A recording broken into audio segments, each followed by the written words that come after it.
are a judge here today? Yes, nice. Cool. What's the top 3 things that you do to judge? Top 3. I show up on time. Oh, I'm being recorded. You're being recorded. What are the top things? Well, we try to give the car a good going over to be able to compare its attributes to the other ones competing against it in its class. And we actually have 7 categories that we look at. Okay. Body, paint, wheels, trunk, engine compartment, interior, and roof.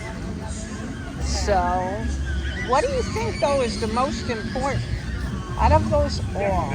The combination, or is there one thing that's going to stand out that's going to make it a winner?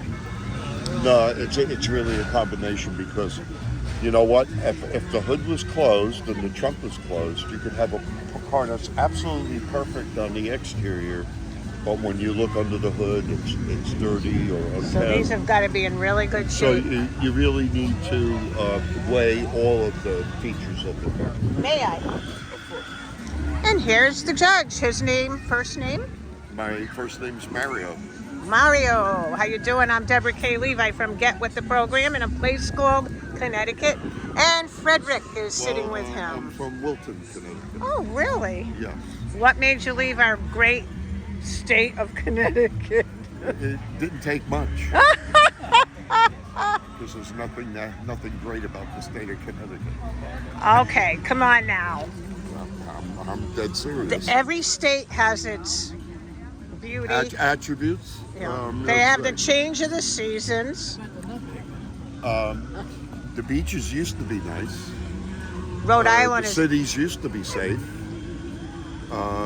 You actually used to manufacture things in Connecticut, which you don't do anymore. I just don't think it's a very business-friendly state. How about you? What do you think? I believe that it has its good and bad points, but the bad is starting to overcompensate. I also believe that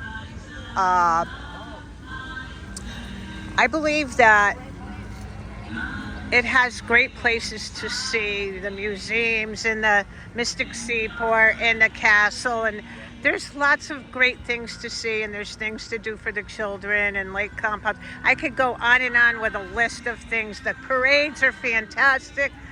I mean, they're doers, they have activities, but the tax situation there and what's going on in Connecticut, people are pretty disgusted. And I know they're trying to do something better, but it's not happening. And when you have, I'm sorry to say, the Democrats running the Connecticut in Hartford, it's just not going look well. Look at the nonsense that goes on in Bridgeport and cities like that, right? Right. But you lose confidence that you're really getting a fair shake in the state. I was born in New Haven, Connecticut. My grandparents are from East Rock Park area. Okay. And that used to be a beautiful area in New Haven. And now it's like, I had my 1966 Chevy with a 350 engine stolen in front of my grandmother's house years ago. We are talking years ago. They found the parts in Bridgeport. I also had a brand new Guild and a bowling ball in the car. And it was a catastrophe. It was the worst thing that ever happened in my life. You know what a 66 Caprice is? Yeah. Okay, that's what I had. It had the blue wheel. Yeah. It had a blue steering wheel and the blue interior, baby blue, robin blue interior. The car moved. And I'm like looking at these cars here, and I want to see if I see one here today. I also had an 86 Firebird that was beautiful. And the 86 Bird was white, and it looked like a vet. And it was white and carmine red inside. And the problem with those cars were something to do with the transmission and gasoline. They needed to do a better interior in that car because it was a beautiful looking car, but it has to have it all, like you said. It's got to be balanced. Exactly, because you know you could do 50 push-ups, but you have only one leg, so you're not running the mile. Exactly, I like that. So Mario, yeah, you asked me if I like Connecticut. I like it for a little while. Like I said, I was born there and things have changed. There's a lot of pollution in Connecticut now. There's a lot of ticks in Connecticut. There's just so many things. The water is, and I know they're going to try to do better there. I'm not saying that, but the taxes and what's going on in government there, I just don't go for it. Actually, property taxes. When we lived in Wilton, we had renovated a house, and it was 6,500 square feet, and the taxes went in 1 year from $12,000 to $26,000. And we That's said, too big of a what leap. are we doing? What am I getting? It's one thing if you're getting value for your money, but they're not doing anything. They didn't pick up our garbage. I had to pay for my own garbage. Where's all the money going? Is always the question. Right, Mario? Where is all the money going? It's not going where we want it to go. You got it. So Mario, it's been a pleasure just walking over. When I did this video, just to let you know, after I did it, I was going to say, do I have your permission? I always do that, to put this on Get With The Program, which is my radio show in Connecticut. It's a YouTuber. And I was with Yale Radio, former broadcaster, and I broadcast on Facebook. Oh, and he's going to give me his card. Whoa. I'm going to get a grip on this one. Oh, we might be able to do some business. There you go. And it's not going to be monkey business, is it? Don't be picking on my friend Fred here, okay? Fred, Get With The Program. What do you have to say to the people today in Connecticut? Taxes are too high. You got it. And what do you have to say about this car show? You like it? Oh, fantastic. It's fabulous. I can't even get the fab out. Something for us old farts to do.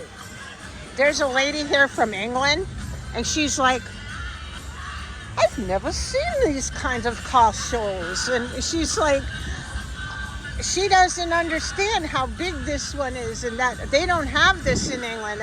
They have something different, but we're at 8:55, and I'm going to say ciao, arrivederci. And by the way, did you ever try this great restaurant down the road called Antonio's, I think it is, or there's an Italian restaurant here that's great. It has Angelo. Yeah. You like it or you don't? I had, my wife had dinner with a couple of girlfriends there the other night, and she brought home her leftover bolognese sauce pasta, right? Yeah. It was like with a pappardelle, Yeah. right? And it was delicious. It was the first time I've eaten food from there. So we will be frequenting Angelo's again based on That's so funny. It was very good. Well, when I arrived in Venice, I said, oh my God, where are we going to get something to eat that's going to be safe and good? And I do like Italian, and I found it and went right over, but I got stuff to go. And I got the best Italian grinder I have had in a long time. He was very generous with his meats, and they were the real deal. And then they do have those desserts that you can get. He has the bakery, and so many people were eating dinner. And there was a guy singing, I just called to say I love you. And he was like looking at me when I was walking out, and I had a thing of mayonnaise in my hand. It was pretty funny. And he was singing and looking at me, but he didn't know that I'm a musician. So I started harmonizing with him. And by the time we got through at the end of the song, they were clapping, and I'm like, and I did it with Mimi's. It was so funny, but we will be going back to that place. And tell them the name of it again. Angelo's. Angelo. Angelo's Italian There's restaurant. so many names that you got to And get it they right. also have it's a combination also deli and bakery. Right, So you that's what get I'm saying. Great Italian breads there. They have it all going, and it's a family-run But establishment. they still can't make a decent hard roll because of the water down. You got to be careful with the water down here. That's one thing we've got to say about Florida is the water issues. Right or wrong, The water tastes like poop. glory be to God. So what do you drink? Well, we have a whole house RO system, reverse osmosis system. So the system makes about 600 gallons of purified water a day. And that's what we use for cooking and bathing and wash. That's what we use.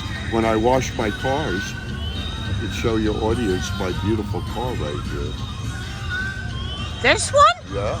That's the one that I had my eye on the whole time. See, I got my eye. For a minute, I thought it said tax, but it says fact.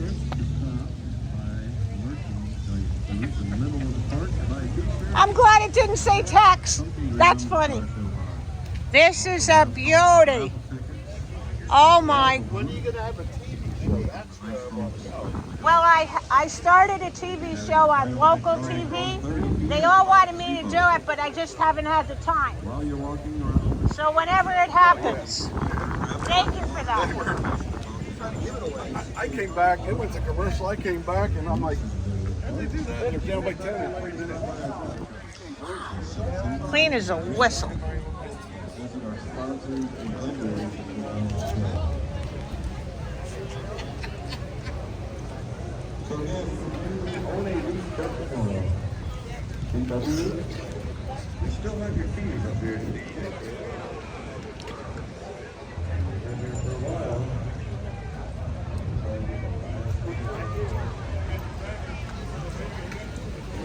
Sorry. Excuse me. They didn't know to go around. They didn't know.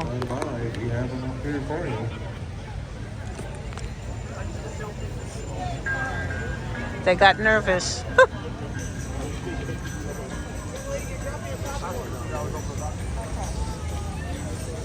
They were having that pre-senior moment. This is a beauty. God bless this car.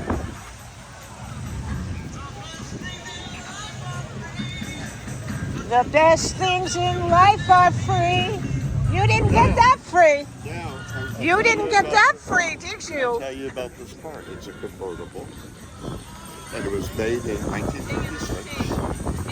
And in 1956, Ford started offering Thunderbird engines for Fairlanes and I think certain Mercury models, right? So if you notice, when you looked under the hood, the valve covers on the engine say Thunderbird, because that is a Thunderbird engine that would have been installed in the Thunderbird. 312 cubic inch and I think 260 horsepower, which for this car is absolutely perfect.